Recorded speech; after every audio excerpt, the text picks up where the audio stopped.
Be different clothing, bitch. What's up guys, some of you in the comments have asked me the question, we will never see you drawing something, and while I was and still am reluctant to do it because I think I'm not at the level yet where I feel comfortable to share my stuff, today I've decided to do it as the guys from Ohuhu have been nice enough to send me quite a few of their markers for me to try.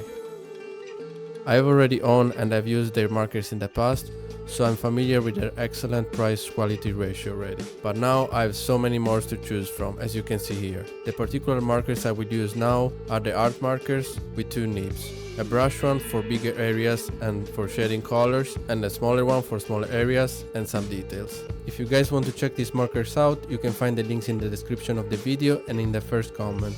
My approach is that I like to practice my art skills starting from the basics. So by drawing with pencil and paper and focusing on anatomy, proportion, perspective, lighting, shadows, and so on. So far I've been practicing mostly drawing, so I'm very uncomfortable doing line work and coloring, which is exactly what I will do in this video. I had a drawing ready that I was planning to finish from over a year, and I thought this was the perfect occasion to do that. Now, when I switch to my most creative and artistic side, I also need to change to my alter ego, which is called Still That Kid. And I will also explain you why I chose this name. Are you ready for that? Wait a second. I chose that name because I'm saddened by the fact that most people grew into adulthood losing all their creativity, dreams, and aspiration they had when they were kids.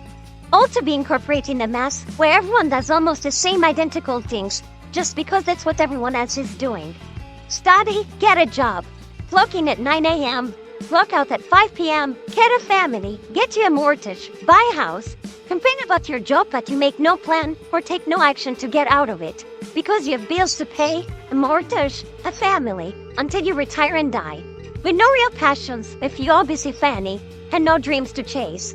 Just because you don't have the courage to try, to feel uncomfortable, to fade, to be judged and mocked by society. So you choose to stay in line, so that everyone is comfortable together with one another, in living a miserable, unoriginal life. So I picked the name Still That Kid to remind me constantly that I always do my best to be still that kid, and to never disappoint him by melting the doormat of society.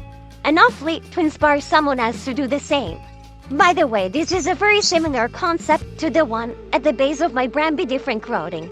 So check it out if you like art, streetwear, and you want to support your boy. Now, I'll walk a bit through the process of what I'm doing. Basically, I did this drawing because I wanted to practice the stylization of people. As you can see, the proportions are pushed quite a lot, and they're very stylized. So the eyes are huge, and the head as well, and so on. As I said before, I never practiced line work, and you can see it here, that the final result is not great. The lines are quite shaky and not confident. But you know, you need to start somewhere and keep practicing. Now, let's move on to the coloring phase, where I started with the skin tones. I picked 3 colors, and I started with the lightest one for the base. I'm using the brush nib for big areas and the fine nib for smaller areas and some details. After the base color, I start with some shadow with intermediate color, and finally, when the shadows are stronger, I use the darkest color. Then I repeated the same process for all the other areas of the drawing, except the black ones. The black is just black. This process gives depth and some shape to the drawing, making it look more 3D. To mix the various tones of colors, I use the color blender. And I also like to pass back and forth the lighter color over the darker one to make the transition smoother.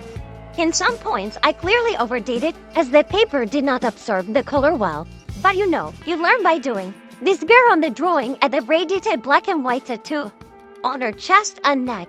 I had no idea on how to do that, so I just simplified it a lot and picked 2 gray tones and used mainly the darker one. On the bright side, I'm particularly satisfied about the lighting effect coming off the lighter, as I never tried to do it before. I think it came out quite well, and you will see it at the end when I show the final result. After it was done, I changed my mind and decided to add a background, so I drew in a frame and faded to the bright orange, as you will see soon. I fucked up doing the line work because I was using a ruler, and when I moved it away, it messed up the line. But again, you try, you fail, you learn. Anyway, I fixed that shit with Photoshop. Sorry about the angle of the camera not being so good. I will make it better next time. By the way, I also have an IG account where I did not post a thing in ages. Follow me also there if you want. I'll probably post more in the future. If you like this type of videos, leave a like, let me know in the comments, and I'll make more. If you have any advice or if you want me to try to draw anything in particular, write it down in the comments. See you in the next video. Cheers!